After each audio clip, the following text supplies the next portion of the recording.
Sean bienvenidos a la tercera clase del ramo de diseño y programación orientado a objetos. La idea de esta clase es ya empezar a ver algunos conceptos básicos del lenguaje Java propiamente tal. Entonces, a diferencia de las dos primeras clases, vamos a ver un poquito más de código de lo que ya hemos visto. Esa es la idea principal de lo que vamos a hacer el día de hoy. Pero no quiero dejar inconcluso lo que vimos la semana pasada, que ya habíamos visto unas primeras líneas de código, pero no logré terminar la explicación de a qué se referían algunas cosas. Entonces quiero terminar con eso y pasamos inmediatamente a la presentación de Java. Perfecto. Entonces vamos a compartir acá. Entonces, nosotros dijimos en la clase, déjenme dejar el chat acá a mano. Ahora sí. Nosotros ya vimos algunos conceptos bien potentes de lo que aplica la orientación a objetos, que es una clase, que es un objeto, qué son los atributos y métodos de una clase, qué es la herencia, por ejemplo. En fin, varios de los conceptos que nos permiten ya empezar a armar este molde que nos va a permitir programar en este nuevo tipo de programación, en esta nueva forma de programación. Y ahora lo que estamos muy de a poco haciendo es empezar a traducir cada uno de estos conceptos al lenguaje que vamos a partir viendo, que es Java. Entonces nosotros dijimos, como primera cosa, que nosotros tenemos para poder utilizar objetos dentro de Java es crear la clase a la cual pertenecen esos objetos. Por ejemplo, si tú quieres utilizar un objeto de tipo punto en R2, ¿cierto? En el espacio de los reales, ¿sí? Tú tienes que crear la clase que defina cuáles son los métodos de los objetos que pertenezcan a esa clase y cuáles son los atributos de los objetos que pertenezcan a esa clase. Los métodos de clase se definían en Java como funciones internas, ¿cierto? Que nosotros le explicamos en la clase anterior, donde como cualquier función de las que ustedes han visto tanto en C como en Python, o en el lenguaje que sea que hayan visto ustedes anteriormente, tiene un nombre, ¿cierto? Tiene unas ciertas entradas, o entrada, o ninguna entrada, igual que cualquier función, y puede tener salidas, ¿ok?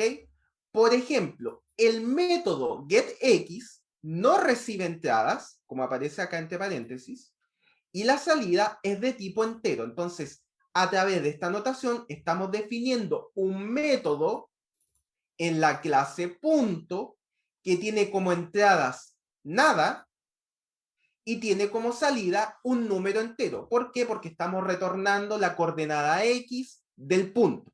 ¿Ok? Lo mismo para, por ejemplo, el método getI, ¿cierto? Lo que hace es, no recibe entradas y retorna un número entero, como sale definido acá. Es muy, muy parecido a lo que ustedes vieron en funciones, pero recuerden que son funciones definidas dentro de una clase. Esto es lo que nosotros llamamos métodos. ¿Sí? Y también, por otro lado, tenemos los atributos de la clase. Nosotros dijimos que los atributos definen el estado de un cierto objeto en un cierto momento. Por lo tanto, los atributos de una clase se van a definir como variables internas definidas dentro de la clase. Entonces, por ejemplo, las características de un punto son cuál es su coordenada en el eje X y cuál es su coordenada en el eje Y. Como características mínimas. Uno podría decir, por ejemplo, cuál es su distancia al origen, cuál es su ángulo respecto al eje X. Uno podría definir ciertas características. Las que definimos en este problema solamente van a ser cuál es su coordenada en el eje X y cuál es su coordenada en el eje Y. Con esas dos características ya tenemos definido cualquier punto en R2. ¿Ok? Por lo tanto, como son variables internas definidas dentro de la clase, tenemos que definirlas como cualquier variable. Esto quiere decir, vamos a indicar el tipo de dato, ¿ok?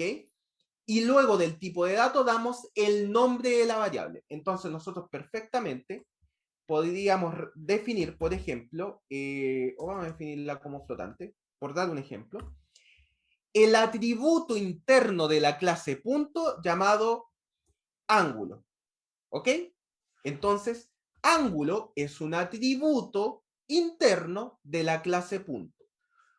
Cualquier objeto que tú crees, cualquier instancia de clase que tú crees a partir del objeto punto, va a tener todos los atributos que tú definiste acá, y como funcionalidades va a tener todas y cada una de las funcionalidades que tú definiste como métodos de clase. Por lo tanto, si yo creo el punto 0,2, ¿cierto? Este punto va a tener los atributos internos de la posición en el eje X, que es 0, la posición en el eje Y, que es 2, y va a tener la posibilidad de utilizar las funcionalidades, por ejemplo, getX para poder obtener cuál es la coordenada en el eje X, getY para ver cuál es la coordenada en el eje Y, va a poder, por ejemplo, utilizar este método que se llama equals, que lo inventó el programador que creó la clase punto, que lo que hace es comparar el punto actual con algún otro punto y ver si son iguales. Si son iguales, retorno verdadero, y si no son iguales, retorno falso. ¿Ok? Por lo tanto, cualquier objeto, cualquier instancia de clase que tú crees, va a tener todos los atributos y todos los métodos de la clase. ¿Ok? Entonces, dentro de los métodos existen algunos métodos particulares que deberían estar definidos en toda clase. Ese método particular que debería estar definido en toda clase es el constructor de la clase, así se llama. Un constructor, ¿cómo se identifica? El constructor es un método de clase que tiene el mismo nombre de la clase y no tiene retornos. Esas son las dos características de un constructor, ¿ok? Primero, tiene el mismo nombre de la clase y no puede tener retornos. Es tan así que ni siquiera hay que poner void acá. O sea, definitivamente un constructor no puede tener retornos. ¿Puede tener entradas? Sí, puede tener entradas, pero no puede tener retorno. ¿Para qué sirve un constructor? Sirve para inicializar el estado con el que tú creas el objeto. Entonces imaginemos que tú quieres crear un nuevo objeto de tipo punto. ¿Ok? La pregunta es, ¿qué coordenadas tiene ese punto una vez que tú lo creas? Dependiendo del problema, por ejemplo, podrías crear un punto que parte en el origen, podrías decidir que parte en el punto 10,5 porque tu problema lo necesita, puede partir en el punto -2,-4. En fin, el constructor es aquel método que le va a dar el estado inicial al objeto que tú estás creando. ¿Ok? Algo preguntan acá, si se llama diferente, no funciona, ¿sí? Efectivamente, tiene que llamarse exactamente igual que la clase, si no, no va a funcionar. ¿Ok? Se tiene que llamar igual. Ok. Profe, Sí, cuéntame. entonces, ¿podría repetir cuáles son las propiedades de un constructor que tiene que llamarse igual que la clase y cuál es la otra?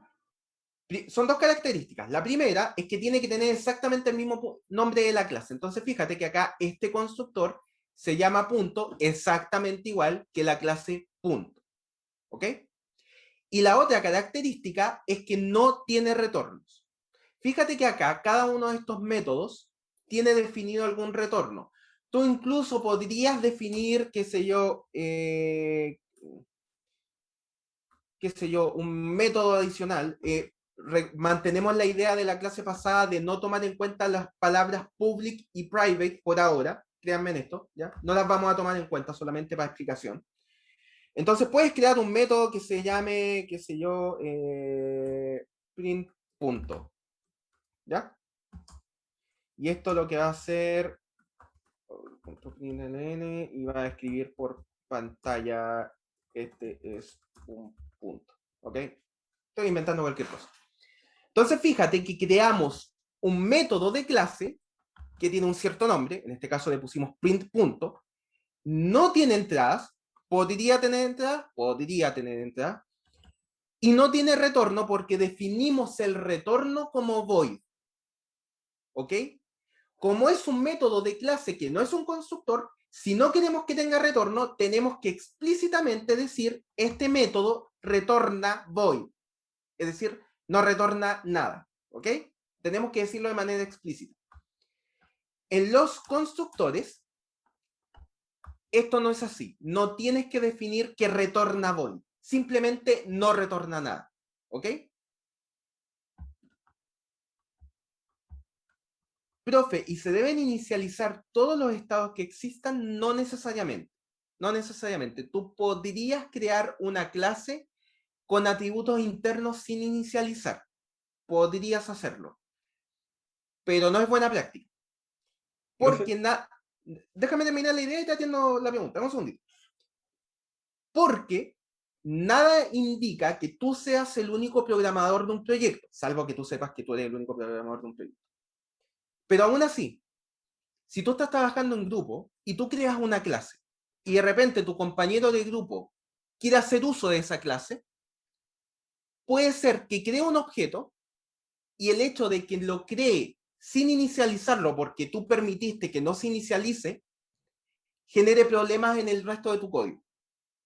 Puede generar errores porque si tratas de sumar, por ejemplo, variables que no están inicializadas, eso te va a lanzar un error. Entonces, ¿se puede hacer? Sí, se puede hacer, pero no es buena idea. ¿Ya? ¿Alguien iba a preguntar algo? Sí, de hecho está relacionado con la misma pregunta que acaba de contestar. Cuéntame. Es que el tema de los constructores me confunde porque, Ujú. eh, a ver, no sé cómo decirlo.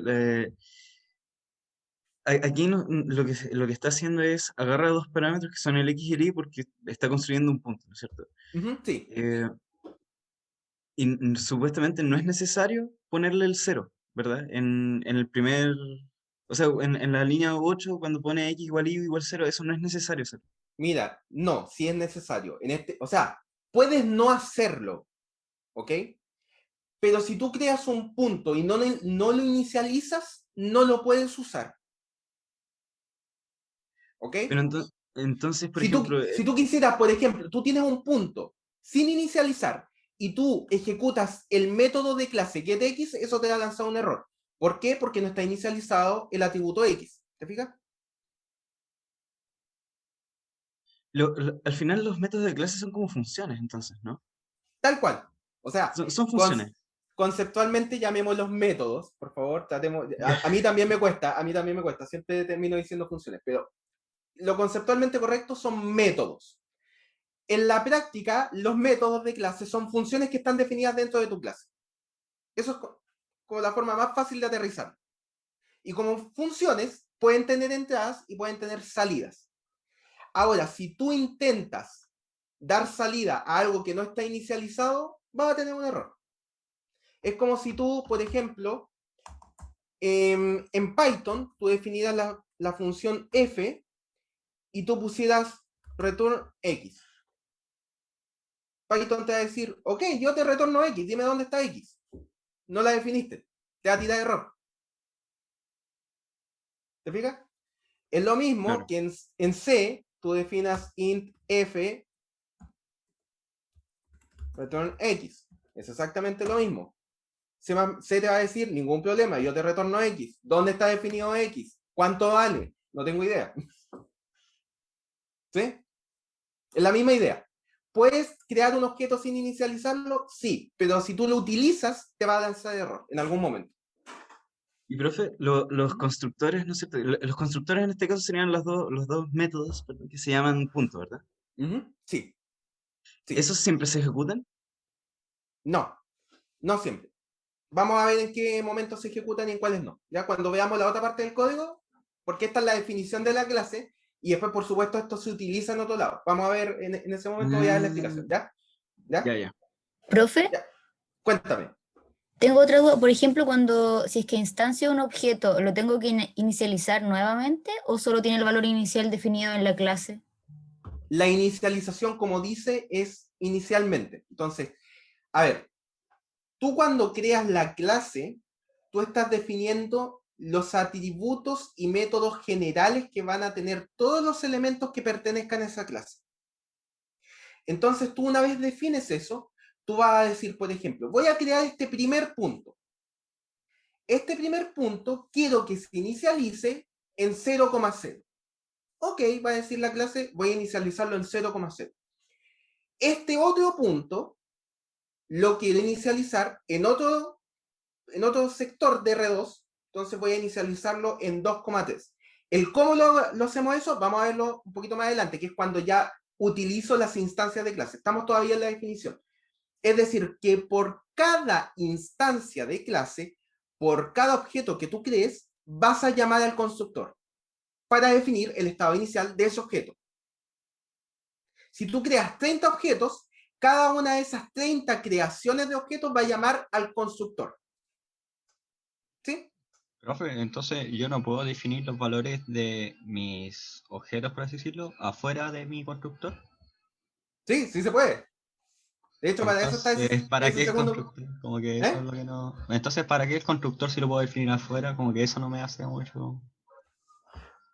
A ver, ¿cuál es la duda que tiene en base a...? Porque, a ver, una vez que tú lo defines afuera, tú puedes definirlo afuera perfectamente, pero tienes que, de alguna manera, entregárselo a la clase. ¿Sí? Ah, ya, y eso es lo que hace el O constructor, sea, entonces. tú puedes decir, a ver, señor usuario, deme las coordenadas del punto 1, y el usuario te las va a dar. Eso está definido afuera, ¿cierto? Entonces tú tomas esos dos valores para X y Y y se los pasas a la clase. Y esos van a ser los valores iniciales para punto. Y a partir de eso tú trabajas con el punto. Puedes utilizar el método getX para obtener la coordenada X de ese punto que creaste, o usar el método getY para sacar la coordenada Y de ese punto que tú creaste. En fin, puedes hacer todas las operaciones que permiten un punto a partir de valores que tú definiste fuera de la clase, porque se las pediste al usuario, por ejemplo. ¿Sí? ¿Vamos bien? Profe, Cuéntame. igual se pueden definir constantes globales, ¿o no? Claro que sí, lo vamos Fuera a ver del en la clase del constructor. día de hoy. Sí, Ah, ya, bueno. sí, sí se puede. ¿Hay dudas hasta acá? Veo que están bien preguntones, me gusta eso. Entonces, lo que está como debajo de los constructores que hay definidos son como métodos que Métodos van a de tomar clase. los parámetros que yo definí en el constructor y van a hacer algo, ¿no? Por así decirlo. No es que estén definidos en el constructor, lo único, insisto, lo único que hace el constructor es inicializar cosas dentro de la clase. ¿Ya? Algunos de los atributos, pueden ser todos los atributos si tú quieres, pueden ser algunos de los atributos dependiendo de cuáles son las entradas. De hecho, a varios de ustedes les debería, me imagino que les ha pasado, le ha llamado la atención esta cosa rara de que hay dos constructores, porque si ¿cómo se llama? Los métodos de clase son el equivalente a las funciones, pero dentro de una clase, aquellos, por ejemplo, que vengan de C, van a encontrar raro que haya dos funciones que se llamen exactamente igual, pero hagan cosas distintas. ¿Cierto? Eso se debe particularmente a que en Java esto se utiliza como un beneficio. ¿Sí? Que el concepto del que le está hablando Emiliano se llama polimorfismo. Es decir, yo determino en tiempo real a cuál de todos estos métodos es el que estoy llamando. ¿Y cómo lo sabes? Bueno, si ustedes lo tuvieran que hacer manualmente, se darían cuenta de manera sencilla. Porque si yo llamo al constructor, yo creo un objeto sin parámetros de entrada, está claro que estoy llamando a este constructor. Porque ese es el constructor que no tiene parámetros de entrada. Si estoy llamando o creando un objeto con dos parámetros de entrada, una X y una Y de tipo entero, está claro que estoy llamando a este constructor, por lo tanto, no hay forma de que ambos constructores se confundan. Va a quedar más claro, espero, cuando les muestre la parte en donde se aplica este código. Recuerden, esta es la Profesor, definición de la clase. ¿Sí? Cuéntame. ¿esto aplica solo a los constructores? ¿O las funciones también pueden ser misma función con distintos Los argumentos? métodos de clases, Método. gracias, los métodos de clases también aplican esto, exactamente igual. Exactamente igual. Gracias a ti. Profe dice, los parámetros de entrada del segundo constructor, ¿por qué tienen un guión bajo? Puede ser solo X e Y perfectamente. Cada lenguaje define cuáles son las formas correctas de escribir los nombres de variables. Java te permite escribir variables que empiecen con guión bajo, nada del otro mundo. Entonces, esto podría ser X e Y perfectamente. Ahí habría un pequeño problema, que las variables se llaman igual que los atributos de la clase, entonces habría que hacer alguna cosa que la vamos a ver más adelante. No los quiero enredar con notación que todavía, porque estamos recién viendo la definición de clase y hemos visto muy poco código para empezar a meterle más conceptos de código propiamente tal. Así que guión bajo X, guión bajo Y son nombres válidos dentro de Java, ¿ok? Como Luciano dice, sí, el this, ¿ya? Lo vamos a ver en su momento, no quiero meterles tantos conceptos de código de una sola vez, ¿ya?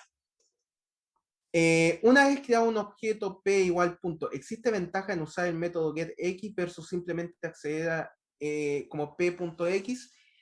Lo que dice su compañero es súper importante, chicos. A ver, cuando tú trabajas en orientación a objetos, perdón, me pegué. En orientación a objetos, la idea es la siguiente. Tú tienes ciertos atributos y métodos internos, como objetos, ¿cierto?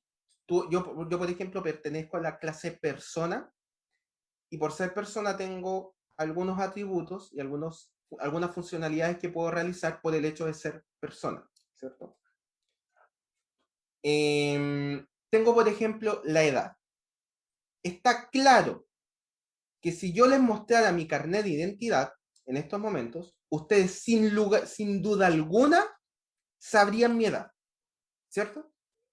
Sin ninguna duda. Yo les muestro mi carnet de identidad, van a ver la fecha en que nací, hacen el cálculo y sin ninguna duda van a saber cuál es mi edad.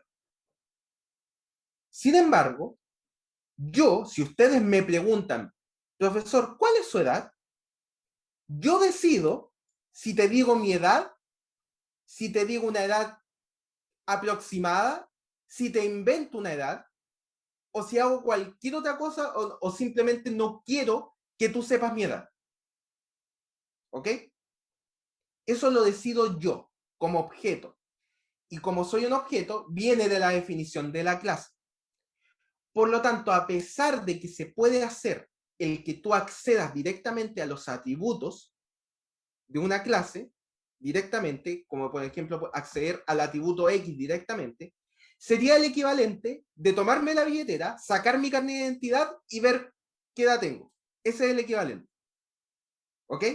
¿Se puede hacer? Sí, se puede hacer. Yo no lo voy a dejar, pero se puede hacer. Sin embargo, lo que uno esperaría es que nosotros entreguemos información acerca de los atributos de cada objeto de la manera que nosotros definamos cómo lo hacemos. ¿Ok? Por lo tanto, si ustedes me preguntan la altura, por ejemplo, pueden el programador decir, a ver, yo almaceno la altura con exactitud hasta los nanómetros, qué sé yo, invento cualquier cosa. Pero cuando me lo pregunten desde afuera, yo a través de un método de clase que yo voy a crear, solamente le entrego hasta los centímetros. ¿Ok? Por lo tanto, ¿se puede hacer? Sí se puede hacer, pero no es buena práctica. Por lo general, lo que se hace es definir métodos de clase que definen exactamente cómo tú accedes al atributo. Porque si yo, el día de mañana, en vez de retornar X, quiero retornar X más 1, lo puedo hacer. Simplemente modificando el método. El atributo sigue siendo X. Eso no ha cambiado. Pero la forma en que tú lo accedes es como X más 1. Porque yo lo definí así. ¿Ok? Ahora, ustedes comprenderán que esto es súper importante cuando estamos hablando de algún atributo que se llame, ponte tú, no sé, contraseña. Por ejemplo, yo defino de qué manera te muestro la contraseña. Sea a través de un hash, de un MD5, o sea, ¿entienden? Que por eso se define de esa manera. Insisto, lo pueden hacer, pero no es buena práctica. ¿Ya? Espero con eso haber explicado, Ignacio. Qué buen ejemplo, qué bueno que le costó el ejemplo. No me saquen el carnet, por favor. Tendrá relación con las palabras public y private. Exactamente, tiene relación con eso. Por ahora no quiero entrar en esa explicación porque la vamos a ver, ¿ya? Si estuviera en private, no le podemos sacar la billetera exactamente. O sea, siempre lo pueden hacer en la vida real, pero la idea es hacer... Bueno, no es mal ejemplo. El hecho de que tú pongas private algo, o sea, que tú definas algo como privado, la idea es minimizar la probabilidad de que alguien acceda sin permiso a ese atributo, que sería el equivalente a yo meterme la billetera al bolsillo para tratar de minimizar el riesgo de que alguien me vea el carnet de identidad sacando mi billetera. ¿Alguien lo podría hacer? Sí, podría hacerlo si se esfuerza lo suficiente, pero la idea es no hacerle el trabajo sencillo, ¿ok? ¿Alguna duda hasta acá? Profe, Cuéntame. si uno quiere como poner un dato, pero que nadie lo pueda ver, habría que definirlo privado y además no establecer ningún método para poder acceder a él. Tal cual. Tal cual. ¿Y eso puede ser útil? No tengo nada más que agregar. Depende del problema. Tú, por ejemplo, podrías... a ver, no se me ocurre ningún ejemplo en estos momentos en donde pueda Pero, ser profe, útil. si fuera privado y no tuviera acceso y no se crea ningún método para tener acceso, entonces ¿para qué lo pongo? Porque No cae lo eso. puedes inicializar. Por ejemplo, tú puedes definir, por ejemplo, la contraseña como atributo privado. ¿Ok? Entonces tú inicializas la contraseña, obviamente. Pero nunca accedes a la contraseña. Lo que haces es, por ejemplo, cuando el usuario se loguea a la página o a la aplicación, lo que sea, tú ingresas una contraseña e internamente la comparas. Por ejemplo, nunca la estás retornando. Nunca se la muestra al usuario. Oye, te equivocaste de contraseña porque esta es la contraseña real. No, tú no haces eso. ¿Sí? No, Pero- claramente. Claro. Pero ¿cómo accede a ella para compararla? Porque una cosa es que toda la gente del mundo, todos los objetos del mundo, de todas las distintas clases, no puedan acceder a mi contraseña, pero yo sí puedo, como clase. Probablemente es más fácil de entender con el ejemplo que les di yo del carnet. Independiente que ninguno de ustedes debería tener acceso a verme el carnet de identidad, sacándolo de mi billetera, siempre yo tengo la posibilidad de abrir mi billetera y sacar el carnet. Yo, el objeto persona Patricio. ¿Ok? Por lo tanto, que algo sea no disponible para el resto no quiere decir que no esté disponible para ti. De la misma manera que acá, fíjate que sin ningún problema, los métodos de clase getX y getY acceden a los atributos, a pesar de que no deberían desde afuera. ¿Sí? Profe, Pero esos pueden acceder solo a los públicos, ¿no? No, los métodos de clase pueden acceder a todos los atributos de la clase, sean públicos, privados, pero en insisto, ese caso, ¿por me qué? están haciendo meterme en público o privado cuando lo vamos a ver más adelante. Lo último. En ese caso, ¿por qué pone privado un atributo? Si finalmente como que no se gana nada, ¿no? No, en este caso, claro, como que no se gana nada porque finalmente el método de clase lo que hace es retornarte el valor exacto del atributo, ¿cierto? Pero eso está definido como atributo, está definido en el constructor. Pero fíjate. Una vez que tú inicializas el punto, puedes obtener el valor de la coordenada X, puedes obtener el valor de la coordenada Y, pero no los puedes cambiar, porque no hay ningún método de clase que te permita acceder y modificar el valor del atributo X e Y. Por lo tanto, fíjate que yo, como programador, soy el que determina cómo acceder a esos atributos.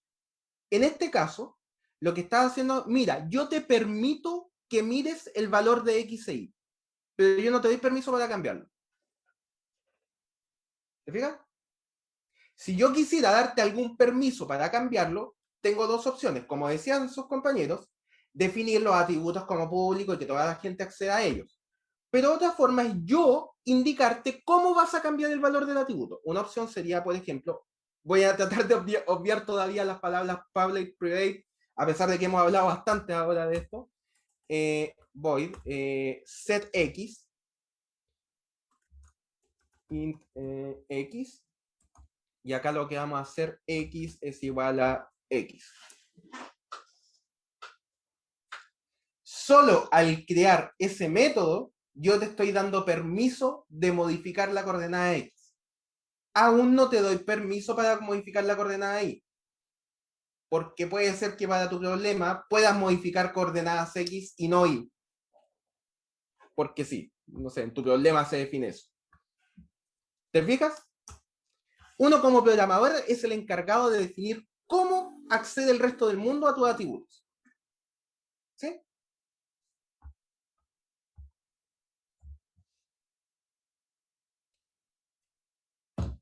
¿Seguimos?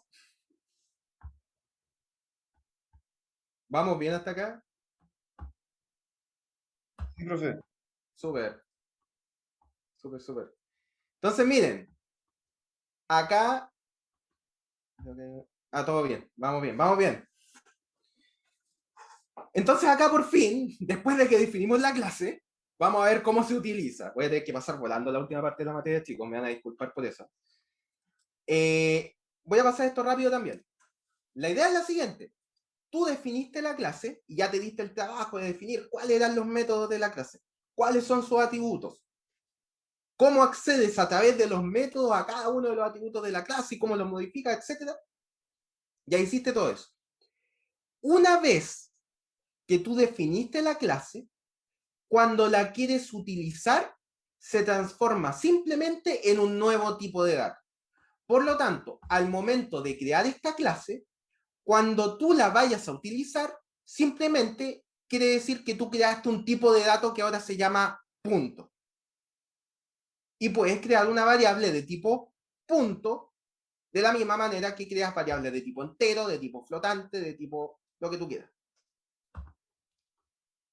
Oh, cerré el archivo. Este era, ¿cierto? Sí. Este de acá. ¿Cómo se crea un objeto? Gran pregunta, ¿ok? Gran pregunta. La idea es la siguiente. Vamos a crear una variable. Fíjense, acá vamos a crear un nuevo punto primero. Vamos a crear una variable llamada P1 de tipo punto. ¿Ok? Entonces, en este momento, lo que tenemos nosotros es una variable llamada P1 de tipo punto. O sea, de tipo punto, perdón. Que el punto sea una clase o sea un flotante, no le interesa ya. Es un tipo de dato. Que es un objeto, una clase. ¿Ok? Y ahora, esa variable la vamos a asociar. Acá a lo mejor voy a perder a varios. La vamos a asociar con un espacio en memoria que permita almacenar objetos de tipo punto. ¿Ok? Estos de acá se llaman referencias. Voy a tratar de mostrarle gráficamente cómo ocurre. Denme un segundo. Igual puede repetir lo que dijo, por favor. Por supuesto, lo voy a repetir con dibujitos y todo, así que no se preocupen. Vamos acá. Entonces, mira. Ahí se ve. Perfecto. Entonces, mira. Cuando tú creas un objeto, partamos por la sintaxis. La sintaxis es la siguiente. Para crear un objeto a partir de la clase, tú dices lo siguiente. El nombre de la clase, que en este caso sería punto, ese es el nombre de la clase, que es como si fuera un nuevo tipo de dato.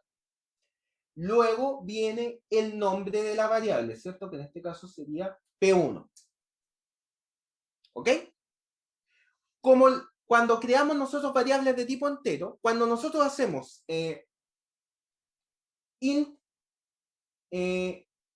i, eso crea una variable de tipo entero que no está inicializada, ¿cierto?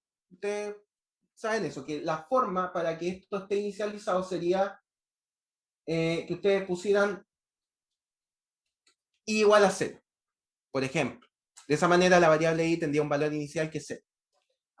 Acá está pasando algo parecido. Estamos creando una variable que no está inicializada, no está asociada a nada. ¿Ok?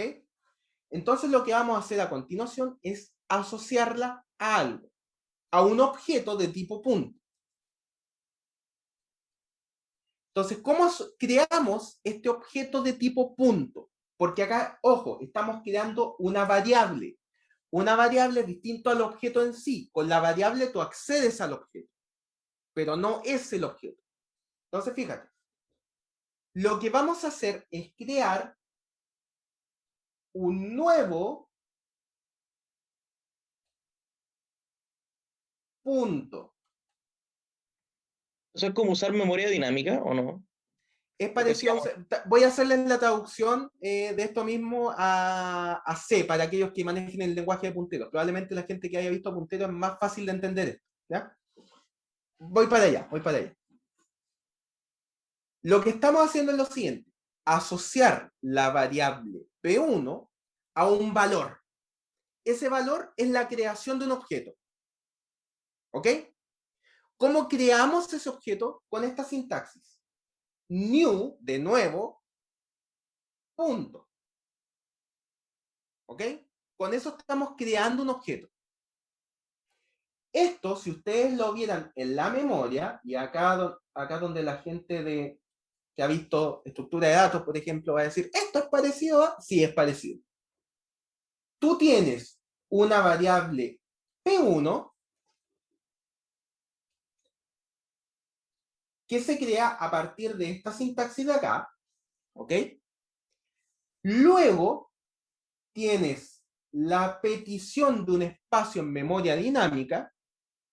No importa qué es memoria dinámica por ahora, chicos, los que no entienden. En la memoria, en tu RAM, se pide un pedacito de memoria para almacenar el objeto. Tienes que guardarlo en algún lado, ¿ok? Se pide un pedacito de memoria. Este, por decir algo. En ese espacio de memoria cabe un punto. Y con el operador de asignación, enlazas la variable que creaste con el punto que creaste. ¿Sí? ¿Perdía mucho en el camino? Malo. Es como malo. Es como malo. Vamos a tratar de separarnos un poquito de C, ¿ya?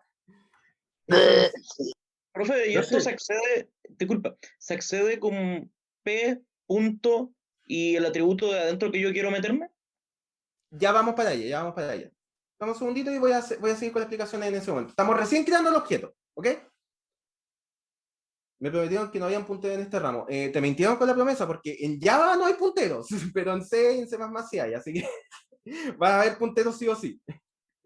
Lo que pasa es que acá los punteros de Java, estos no son punteros, se llaman referencias, y están mucho más encapsulados y mucho más fácil de utilizar. Así que no te preocupes, ¿ya? Por favor, no recordar que mal.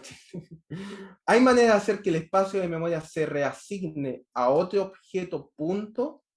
O sea, tú puedes asociar el objeto que tú creaste a otra referencia perfectamente, utilizando la referencia que ya creaste.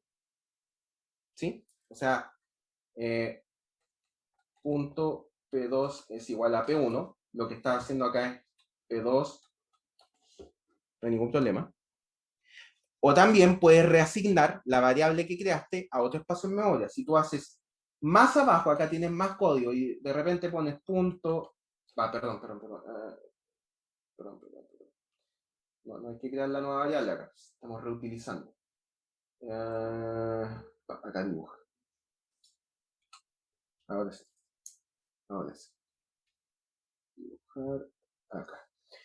Si tú dices P1, donde P1 es la variable que ya creaste arriba, P1 es igual a new punto, acá estás creando otro punto, por lo tanto hay otro espacio en memoria por acá pedido, y ahora P1 se va por acá, y apunta, ¿sí? P1 es la referencia, exactamente, es una referencia. Esa es la terminología correcta en Java. Me acuerdo de doble puntero y me emociona. Espero que no tengan que hacer doble puntero acá. No, bueno, sí, se ven enterrados. Nos vamos a enterar juntos.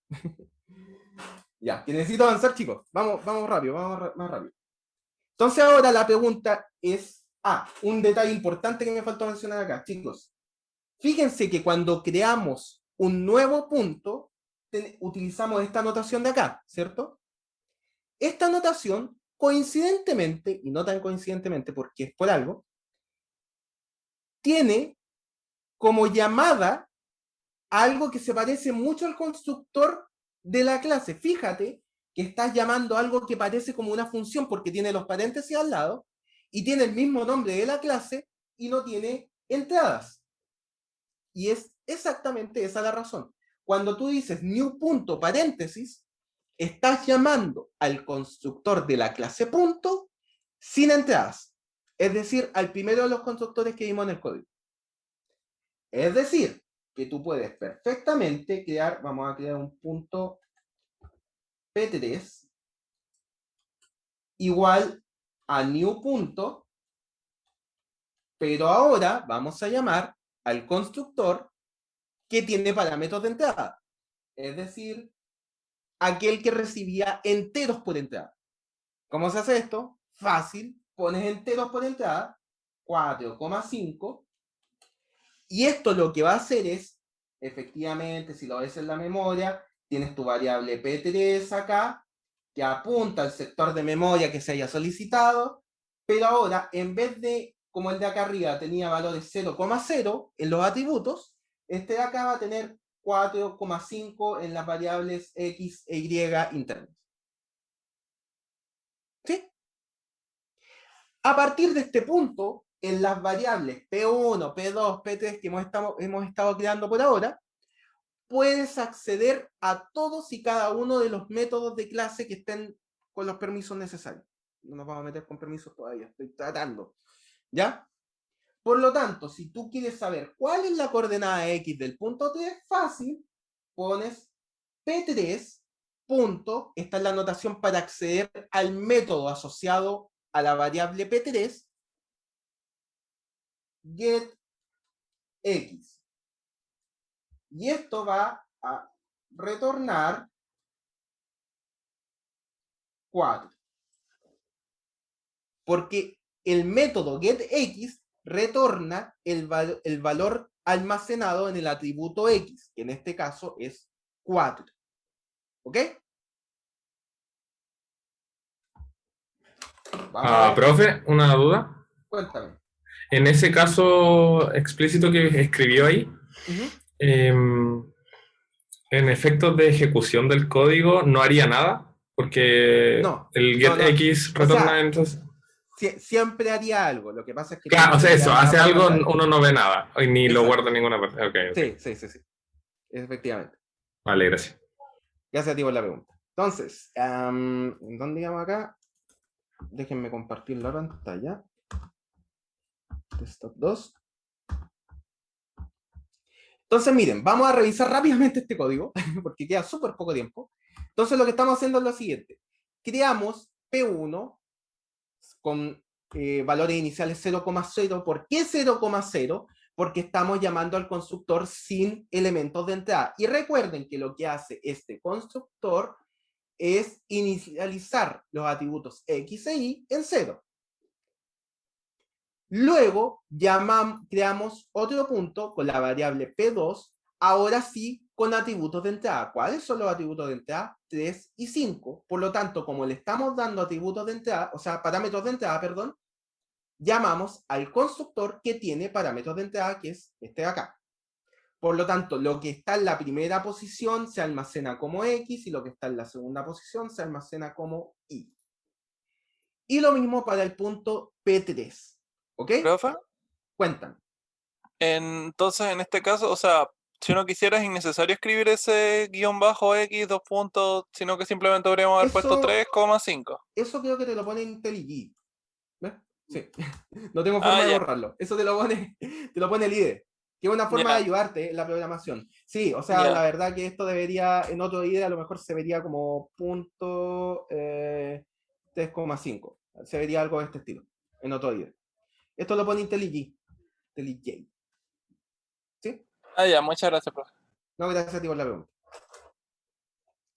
Déjenme dejar el chat acá de nuevo. Entonces, fíjense que lo que estamos haciendo acá es simplemente, una vez creados los objetos, utilizar los métodos de los distintos métodos que permite la clase punto en este caso. Entonces, por ejemplo, utilizando el método equals a partir de la variable P1 que pertenece a la clase punto, comparamos P1 con P3. Si esto retorna verdadero, si recordamos cómo era el funcionamiento de equals, si los puntos eran iguales, ¿cierto? Es decir, las coordenadas eran iguales, esto retornaba verdadero, en caso contrario retornaba falso. Por lo tanto, si esto es verdadero, quiere decir que ambos puntos son iguales e imprime P1 es igual a P3. Si no, imprime P1 es distinto a P3. Y lo mismo para la comparación entre P2 y P3, utilizando el método equals. Y además se hace una última comparación comparando con el símbolo igual igual, que es lo que uno estaría tentado de hacer entre las variables P2 y P3. Como vimos anteriormente, y déjenme mostrarles de nuevo acá.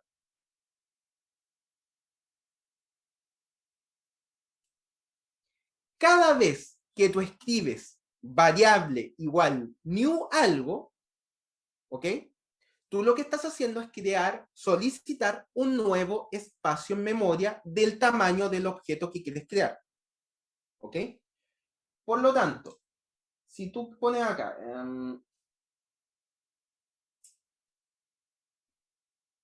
esto es otro código, punto P1 igual new punto, ¿ok?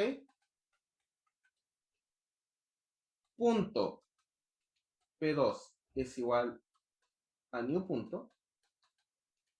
Vamos a estar todos de acuerdo en que ambos puntos, P1 y P2, tienen por atributos internos los valores 0 y 0. ¿Ok? Entonces están definidas las coordenadas 0,0. Sin embargo, si tú esto lo vieras en la memoria, tendríamos que para P1, tú solicitaste un espacio en memoria y asociaste la variable P1 a ese sector. Y para P2, también solicitaste un espacio en memoria y asociaste la variable P2 a ese nuevo espacio. Cuando tú dices P1 igual P2, no estás comparando los contenidos de ambos objetos. Lo que estás preguntando, en este caso, es, ¿la referencia P1 apunta al mismo lugar que la referencia P2? Y claramente la respuesta en este caso es no. Por más que tengan los mismos valores en sus atributos internos, la referencia P1 es distinta a la referencia P2. ¿Ok? Y es por eso que en este caso daría falso. Entonces, para que me crean, vamos a compilar esto. Permítanme en las siguientes clases, a no ser que sea estrictamente necesario, compilar a mano para que ustedes también de alguna manera manejen otra forma de compilar, porque van a tener una clase completa de ayudantía para ver cómo funciona IntelliJ. ¿Ok? Entonces, permítanme ir compilando a mano. Profe, está ocupando Mac, ¿verdad? ¿Mac? No, esto es un PC con Ubuntu. Ah, ya. Profe, por si acaso no está compartiendo. Sí, me di cuenta, perdón. Ok, estoy acá en un directorio cualquiera que tiene mis archivos de prueba. Ah, esto en la otra carpeta, perdón. Acá. Esto acá.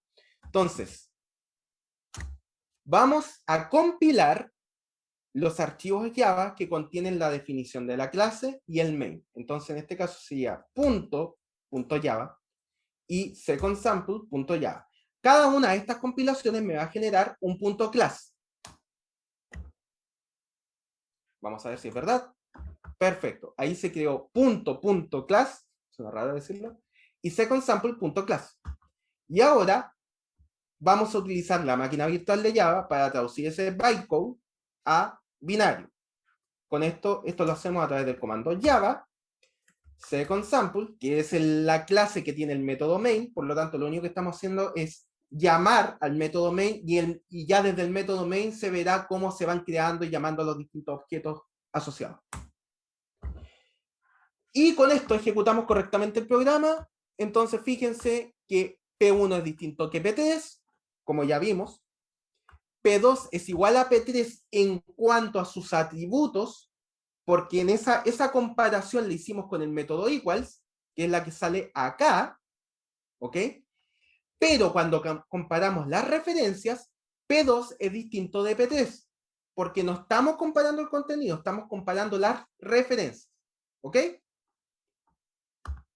¿Vamos bien hasta acá? Profe, Cuéntame. ¿podría mostrar un segundito el método equals? El método equals, claro. Acá, un segundo. Acá. Sí. Perdón, acá, en punto. Ahí sí. Equals lo que hace es, toma la coordenada interna del punto y la compara con la coordenada del punto que diste como entrada. La compara porque obtiene esa coordenada utilizando el método getX. Lo mismo para el atributo Y. Hace exactamente lo mismo. Compara ambos y si se cumplen ambas igualdades, recién ahí retorna verdadero. ¿Sí? Vale, gracias, profe. Gracias a ti. Entonces, vamos a compartir de nuevo. Rápidamente. Esto, de todas maneras, ¿te viene la diapositiva? Sí. Ya, esto de todas maneras no debería ser muy complicado, porque lo que voy a intentar en esta clase es los conceptos básicos de cualquier lenguaje de programación los voy a presentar acá para el caso particular de Java. Entonces voy a presentar, por ejemplo, las variables, los tipos de datos fundamentales, que enteros, flotantes, etcétera, y algunos otros detallitos que existen en el lenguaje Java. Así que debería ser más o menos rápido. Como dijimos, en Java no existen funciones al aire, por lo tanto, todo es un objeto. Por lo tanto, cuando tú definas algo en Java, ese algo debe ir definido dentro de una clase. Siempre, sí o sí. Por lo tanto, y acá nosotros ya vimos cómo funcionaba el first sample, ¿cierto? El que escribía solamente el hola mundo, hola Sansanos, que en este caso tiene un solo método dentro de la clase principal, que es el método main. Entonces, cuando tú ejecutas, con la máquina virtual de Java, tú le indicas, ¿sabes qué, Java? Esta es la clase que tiene el método principal, el método main, y Java detecta inmediatamente que aquel método que se llame main debería ser el método principal y lo ejecuta, ¿ok? Para eso, como ya les dije en la clase anterior, y créanme acá, necesitan ponerle public y necesitan ponerle static. Vamos a explicar en mucho detalle qué significa public y qué significa static, ¿ya? Por ahora, créanme, deben ponerlo, si no, no funciona.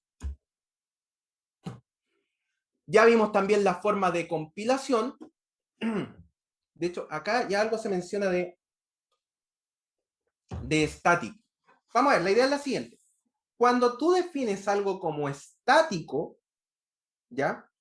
Eso quiere decir que ese método de clase puede ser llamado a pesar de que no esté asociado a un objeto. ¿A qué me refiero con esto?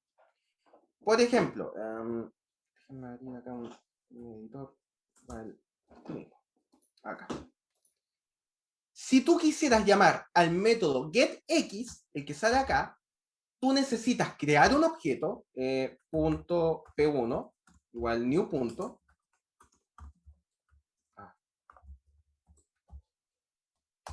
Y luego, a partir de P1, que es el objeto, puedes llamar al método getX. Es decir, tú puedes escribir P1.getX. Y esto es correcto. ¿Ok? Esto funciona.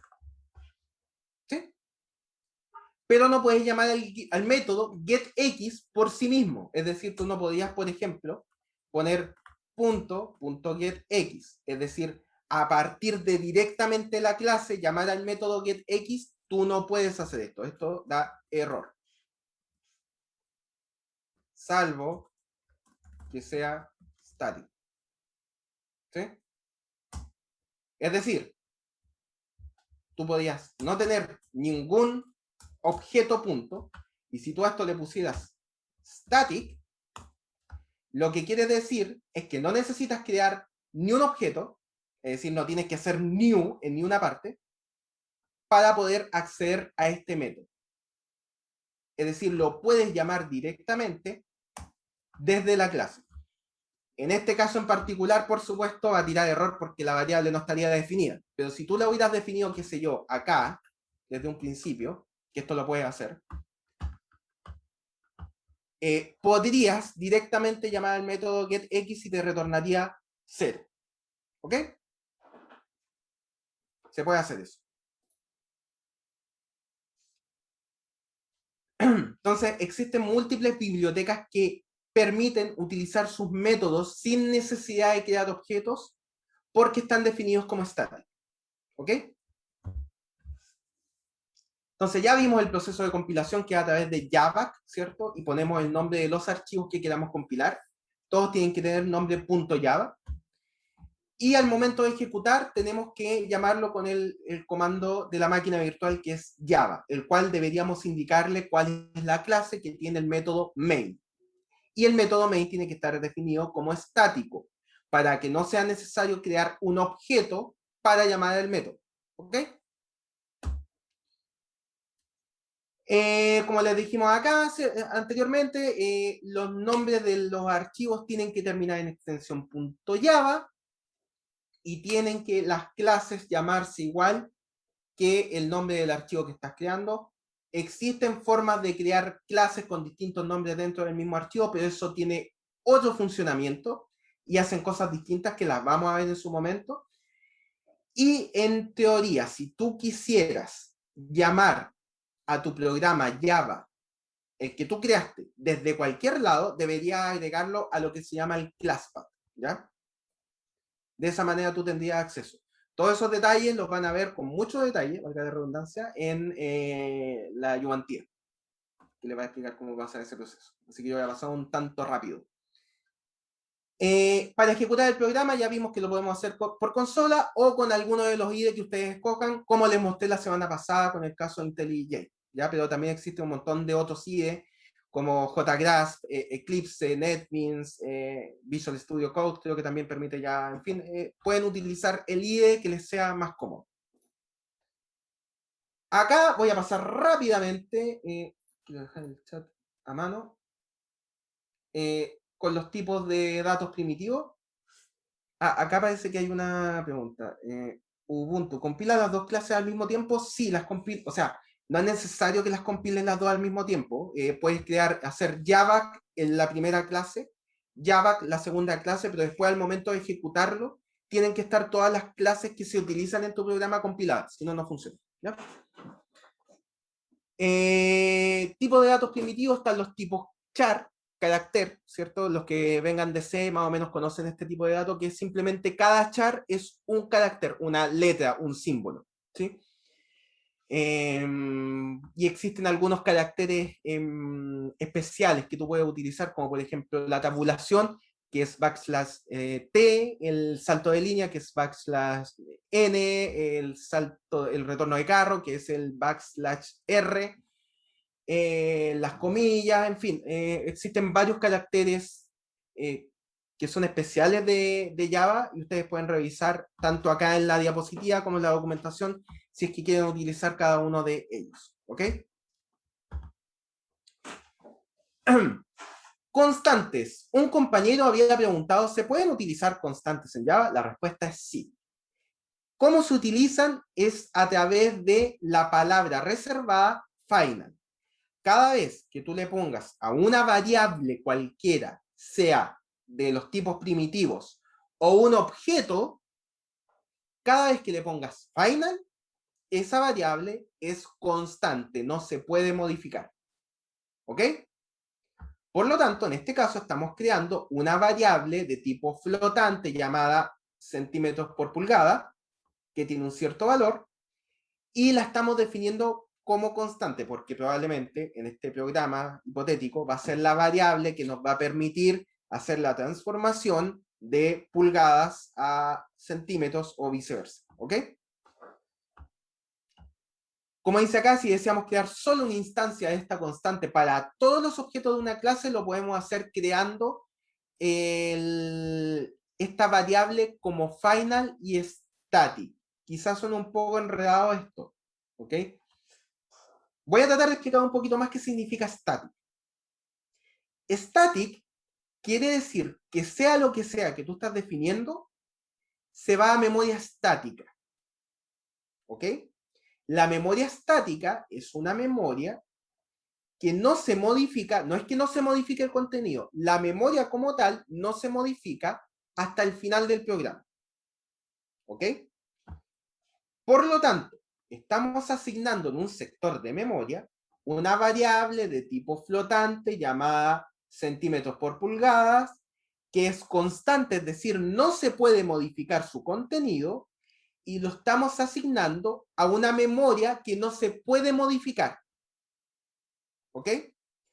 Por lo tanto, esa variable que creamos acá va a ser exactamente la misma variable para cualquier objeto que tú crees a partir de esa clase. Vamos a hablar más de constantes, vamos a hablar más de static, en más detalle más adelante, pero por ahora esa es la explicación más general. ¿Ok?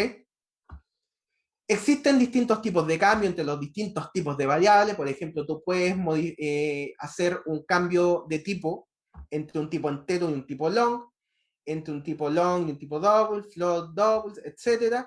Pero en algunos casos puede que pierda información. Por ejemplo, si tú pasas un tipo entero a un tipo, esto debería ser al revés, ¿cierto? De un tipo flotante a un tipo entero, probablemente la parte decimal la va a perder, así que va a perder un poco de información. ¿Ok? Por dar algunos ejemplos.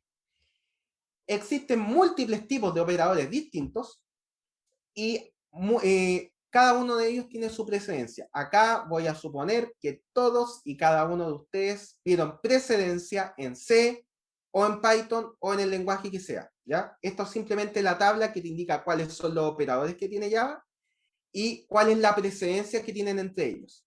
La pueden revisar con calma. Si tienen alguna consulta, me la preguntan luego de la clase para poder seguir avanzando. Gracias. Adicionalmente, aparte de los tipos de datos primitivos, Java cuenta con un tipo de dato que es el tipo de dato string. A diferencia de los tipos de datos primitivos, que son los únicos que no son objetos, los string sí son objetos. ¿Ok? Por lo tanto, es un tipo de dato definido en Java, pero que sí es un objeto. Por lo tanto, como buen objeto, tiene atributos y tiene métodos. ¿Ok? ¿Cómo tú defines un string? Lo defines de la siguiente manera. Al igual que con los enteros, los flotantes, etc., tienes que crear una variable de tipo string. Es decir, creas un nombre de variable y le indicas que el tipo de dato es string. ¿Ok? Y luego tienes que crear el objeto. Tú podrías poner acá sin ningún problema new string e inicializar el string con algún string, valga la redundancia, no hay problema con eso, pero existen formas más sencillas de hacer lo mismo, que es la que aparece acá. Tú inicializas tu string simplemente escribiendo el string, tal cual. No hay ningún problema en Java de hacer eso, ¿ok? Entonces, en este caso, el string estación está inicializando esta variable con el string canal concatenado, es decir, unido con la variable 13. Fíjense que la variable 13 es de tipo entero, por lo tanto, lo que automáticamente está ocurriendo es, tomo el número entero, lo paso a string, y luego lo uno al resto del string. ¿Ok?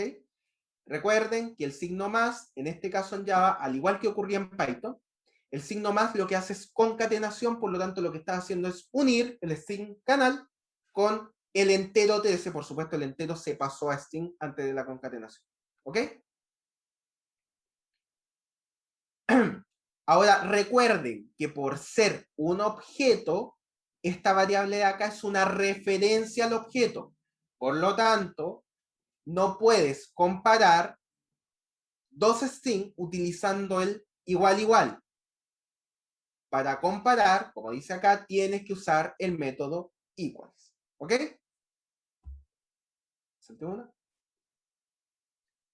Perfecto, sigamos. Salida de datos simple a consola. Eso ya lo vimos en el código. Simplemente existe en Java un objeto que está disponible para utilizar, que es el objeto out, que está definido dentro de la clase system. Este objeto es un objeto que es de tipo estático, por lo tanto no hay ningún problema en acceder a los métodos y atributos de este objeto, porque está definido para acceso estático. ¿Ok? Los métodos que tiene este objeto, el objeto out, para poder mostrar cosas por pantalla son varios, pero dentro de los más utilizados son print, que simplemente invoca un método definido dentro de tu objeto que se llama toString. Es decir, si tú creas una clase que tenga un método que se llame toString, no importa cuál objeto sea, tú lo puedes mostrar por pantalla directamente utilizando el método print definido en este objeto. Directamente, sin hacer nada más. También está print de string. También están los print de cualquier tipo básico, donde imprime el valor de cualquier objeto de tipo básico. Y print line de tipo string, que lo que hace es imprimir en una línea, por lo tanto después hace un salto de línea del string S. ¿Ok? De la misma manera también tenemos, así como tenemos salidas de datos, tenemos entradas de datos por pantalla. ¿Ok? Para eso, desde la versión 1.5 de Java tenemos la clase scanner. ¿Ok? Me voy a saltar por ahora el ejemplo, lo vamos a ver más adelante por honor al tiempo que quedan 3 minutos, creo. Entonces la idea es que a través de la clase scanner tú puedes ir leyendo uno a uno, por ejemplo, strings, puedes ir leyendo números, si le dices a scanner que lea números, puedes leer, por ejemplo, cualquier tipo, por ejemplo, byte, double, float, int, long, etc. ¿Ya? Entonces tú puedes ir leyendo utilizando el método next y el nombre del tipo, por ejemplo, next in, lo que hace es ir leyendo uno a uno los enteros que aparezcan como entrada del usuario. Si tú pones next float, va a ir leyendo uno a uno los flotantes que vaya ingresando el usuario y así por cada uno de los tipos de datos existentes. También existen los métodos dentro de la clase scanner llamados has next, has algo, que lo que hacen es preguntar si existe en la siguiente lectura, si existe algo, o si existe algún string, o si existe algún tipo entero, o si existe algún tipo flotante, etc. Entonces, por ejemplo, tú puedes decir has next float, lo que estás preguntando es si hay en el siguiente un flotante. Si hay un flotante, quiere decir que lo puedes leer con next float. Entonces puedes ir utilizando los distintos métodos para ir leyendo y preguntando si hay algo por leer. ¿Ok? Y también existe una entrada de tipo gráfica. De hecho, este ejemplo está un poquito antiguo porque el ejemplo que les voy a subir más adelante está hecho en Swing. La verdad que Swing prácticamente no se utiliza. Pero básicamente lo que hacemos es crear una ventanita en donde tú puedes escribir algo por pantalla y eso se lee. Vamos a hacer algo muy parecido en JavaFX cuando veamos la unidad de JavaFX. De aquí esto me lo voy a saltar tal como dice acá, porque es cómo se escribe un if, cómo se escribe un else, cómo se escribe un for, cómo se escribe un while, etcétera, en Java. Así que esto es simplemente notación. Pueden ver cómo se escribe cada una de estas cosas en el lenguaje Java por su cuenta sin ningún problema. Por supuesto, si tienen alguna duda de notación, me pueden preguntar en la medida que lo vayan necesitando. ¿Ok? Esto puede ser nuevo para algunos, sobre todo para la gente que venga de Python, la sentencia switch. ¿Ok? Switch funciona de la siguiente manera. hay una pregunta sobre algo y luego vas preguntando caso a caso qué pasaría si ocurre lo que estás preguntando arriba. Me explico. Si hacemos un switch de la variable x, suponiendo que x sea de tipo entero, entonces pregunta, ¿qué pasa en el caso que x valga 1? Si x vale 1, hago y igual a a. Si x vale 1, la variable y va a ser igual a la variable a. Si x vale 2, hago la variable y igual a b. Si x toma cualquier otro valor, que no sea ni 1 ni 2, y va a ser igual a la variable c. En cualquiera de los tres casos, salgo del switch una vez que ejecuto esa línea. Siempre y cuando escribas la sentencia break. ¿Ok? En ese sentido es súper importante la sentencia break que aparece acá. Esa es la única cosa que agrega Java comparado con Python, por ejemplo. Este tema del switch.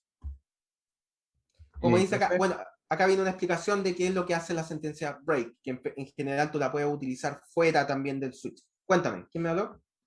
Yo, bueno, le iba a preguntar si es que era similar a lo que es el if y el else, pero... Tiene algunas similaridades, pero fíjate que acá lo que pones no es una condición, es algo que quieres evaluar. Entonces, evalúas el valor de x. Cuando el valor de x es igual a 1, haces algo. Cuando el valor de x es igual a 2, haces algo, y así. ¿Sí? Entonces no es una condición, tú no puedes poner si x es mayor que 10, no puedes poner. Ya, sí, comprendo. Ya, esa fue la pregunta. Lo que hace break, quiero terminar por lo menos con esta diapositiva, chicos. Lo que hace break es, cuando yo ejecute esta línea, termino. ¿Ok? Me salgo de la sentencia que estoy ejecutando, que en este caso es el switch. Si yo no tuviera un break acá, lo que haría es lo siguiente.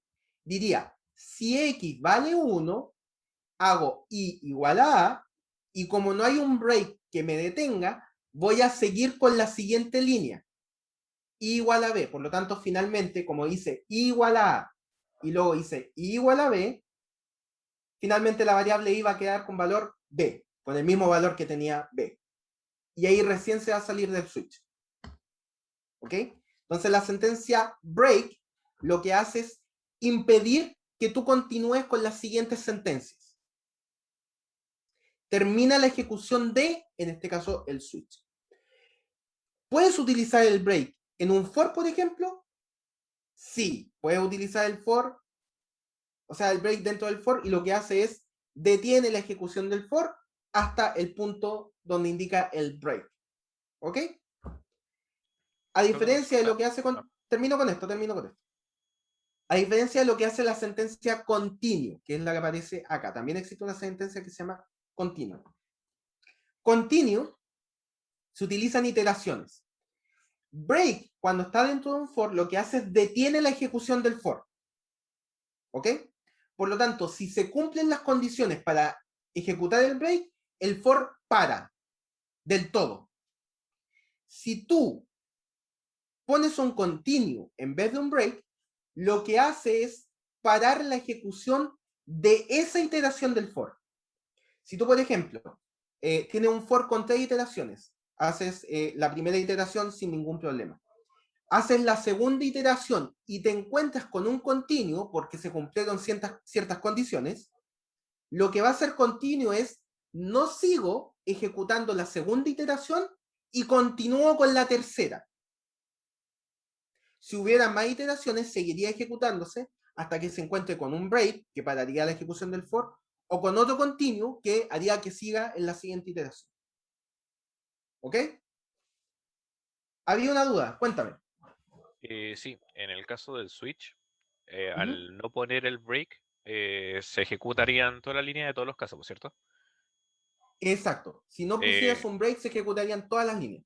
Claro, ¿se incluye el default o el default? Eso incluye el default. Ah, ya, Sí. vale. y no pusieras ninguna de las sentencias break que hay ahí. Por lo tanto, es súper importante que tengan cuidado de dónde ponen el break. Claro, lo pensaba como en caso de hacer como una secuencia y poder Ujú. como ir cambiando las condiciones, podría usarse eso sin los breaks. Claro, ahora hay veces en que el break aposta no se pone. Imagínate tú que tengas un programa que en el caso 1 ejecute esta línea y quieres que en el caso 2 ejecute estas dos líneas. Pones las etiquetas, case 1, case 2, y no pones un break y te aseguras que en el caso, perdón, sería en el caso 1 que se ejecutan las dos y en el caso 2 se ejecutaría solo la de acá. Entonces, no poniendo el break, lo que está haciendo es que si X vale 1, se ejecutan las dos líneas. Pero si X vale 2, solamente se ejecutaría desde esta línea en adelante y como está el break, se saldría. Entonces pueden haber casos en que sea útil no poner un break, pero por lo general no. ¿Ya? Ah, ok, bueno. Okay. ¿Alguna otra pregunta? Sí. Sí, en esa misma índole. O sea, se ejecutaría el caso 2 sí, solo si X es 2. ¿o no? Exacto, exacto. Solo porque tú pusiste un break. Si tú no hubieras puesto este break, se ejecutaría esta línea, I igual a B, y la siguiente, I igual a C. No, pero me refiero a que, por ejemplo, yo no pongo los breaks. ¿Ya? Ya. Y desde afuera viene X igual a Ya. 1. Ya, sí. A ver, veamos algunos casos. Si tú no pones ningún break y X es igual a 1, se ejecuta esta línea y esta línea. ¿Ok? Ahí estamos de acuerdo. Y el valor de Si I, X vale 2, te vas para acá y se ejecuta esta línea y esta línea. Nunca se ejecuta la primera. ya, pero ya, yo no. O sea, entonces el valor de I en ese punto sería C. Sí. Y nunca, o sea, si yo, por ejemplo, X no cambió a 2, X nunca, o sea, Y nunca habrá tomado el valor de B. Si X es, perdón, ¿qué cosa? Si X entró como 1, sí. ¿ya? Entonces entraría el caso 1 y sería igual a A. Te entiendo. Y no sería B. Si tú no pusieras ningún break, en este caso en particular, y nunca tomaría el valor de B. Exactamente. No. ¿Ya? Por supuesto, este es un pésimo ejemplo para ponerlo sin break. Hay casos en los donde tú tendrías diferentes asignaciones o instrucciones que hacer para cada caso. ¿Ya? Entonces ahí tendría un poco más de sentido. ¿Sí? ¿Alguna otra consulta? Profe, sí, cuéntame. ¿Con el for mejorado lo podría explicar? Sí. Déjame ver si, porque eso es un poco más largo. Acá preguntan algo del tema de los grupos de tareas, me imagino. ¿Estas diapos ya están en aula, profe? No, las subo inmediatamente terminando la clase, si me dejan terminar. Vamos a ver el for mejorado y con eso terminamos, chicos, ¿ya? ¿Dónde está? Porque creo que está por acá, claro. Entonces, miren, la idea es la siguiente. El for mejorado, para aquellos que hayan trabajado con Python, es prácticamente el for de Python. ¿Ya? La idea es la siguiente. Si tú, por ejemplo, tienes un arreglo de números, créanme que esta es la notación de arreglo de números, sale más adelante en las diapos, qué sé yo, vamos a verla más en detalle, pero esta es la notación de arreglo, ¿ya? Entonces tú podrías hacer un for como el de C, ¿cierto? Desde el índice I igual a 0 hasta el índice igual al tamaño del arreglo y índice más, y vas accediendo a cada posición del arreglo a través de su índice y haces cosas con eso, ¿sí? Sin embargo, en Java se dio una manera más inteligente, dependiendo de lo que tú necesites hacer, de acceder a los elementos de, por ejemplo, un arreglo. Pueden ser otras cosas, pero vamos a poner el ejemplo de un arreglo. Entonces la idea es la siguiente. Con esta notación, lo que tú estás diciendo es, por cada ítem perteneciente al arreglo de números, de numbers, que aparece acá, hago algo. Entonces, en la primera iteración, ítem vale 1. Por lo tanto, tú puedes mostrar la cuenta es 1. En la segunda iteración, ítem toma el valor del segundo elemento del arreglo, que en este caso es 2. Fíjense que acá no estamos usando índices. Estamos accediendo posición por posición, sin los índices, a cada uno de los elementos del arreglo. ¿Ok? Por lo tanto, por eso se llama for mejorado, porque no necesita la utilización de índices. ¿Tienen la opción de usar índices? Sí, tienen la opción de usar índices también. Pero esta es otra forma de acceder a los elementos, por ejemplo, de una regla. ¿Ok? ¿Más dudas? ¿O estamos bien hasta acá?